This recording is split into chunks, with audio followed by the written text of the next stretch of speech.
મહિધરપુરામાં આગ લાગ્યા બાદ ફ્રીજનું કોમ્પ્રેસર ફાટતા અફરાતફરીનો માહોલ સર્જાઈ ગયો હતો. સુરતના મહિધરપુરા વિસ્તારમાં જ્વેલરી પોલિશિંગ કરવાની સાથે રહેતા રૂમમાં સિલિન્ડર લીકેજ બાદ આગ લાગી હતી. આ ફ્રીજના કમ્પ્રેસર સુધી પહોંચી જતા તેમાં ધડાકો થયો હતો, જેના પગલે બિલ્ડિંગમાં રહેતા લોકો અને આસપાસના લોકો દોડી અને બહાર આવ્યા હતા. ઘટના અંગેની જાણ થતાં જ ફાયર વિભાગના જવાનોએ 1 કલાકની જહેમત બાદ આગ ઉપર કાબૂ મેળવ્યો હતો. આ સાથે જ રૂમમાં રહેલા અન્ય ગેસના સિલિન્ડર સુધી આગને પ્રસરતા અટકાવી અને મોટી દુર્ઘટના થતી અટકાવી હતી. તો મળતી માહિતી પ્રમાણે સુરતના રામપુરા મેઇન રોડ ઉપર પાટીદાર ભવન પાસે ગ્રાઉન્ડ પ્લસ 4 માળનું એક મકાન આવેલું છે, જેમાં ચોથા માળે જ્વેલરી પોલિશિંગ કરવામાં આવે છે. આ સાથે જ ત્યાં કારીગરો પણ રહે છે.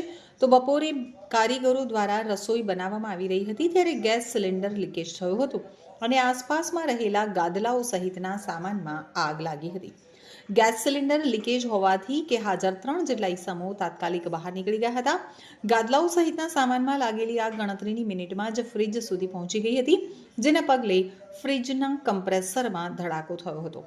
ધડાકો થતાની સાથે જ બિલ્ડિંગમાં રહેતા તમામ લોકો બિલ્ડિંગમાંથી નીચે ઉતરી ગયા હતા અને આસપાસથી લોકો દોડી આવ્યા હતા. બ્લાસ્ટનો અવાજ એટલો જોરદાર હતો કે લોકોમાં અફરાતફરી મચી ગઈ હતી. ઘટના અંગેની જાણ તાત્કાલિક ફાયર વિભાગને કરવામાં આવી હતી. તો ફાયર વિભાગ દ્વારા 1 કલાકની ભારે જહેમત બાદ આગ ઉપર કાબૂ મેળવવામાં સફળતા મળી હતી. જો કે આગના પગલે ગાદલા સહિતનો સામાન, વાયરિંગ, ફ્રીજનું કમ્પ્રેસર ફાટી હોવાથી આખું ફ્રીજ તહેસ નહેસ થઈ ગયું હતું. આ સાથે જ વાયરિંગ અને ફર્નિચરનો સામાન બળીને ખાખ થઈ ગયો હતો. ફાયર વિભાગે આગ ઉપર કાબૂ મેળવી લેતા સૌ કોઈએ રાહતનો શ્વાસ લીધો હતો.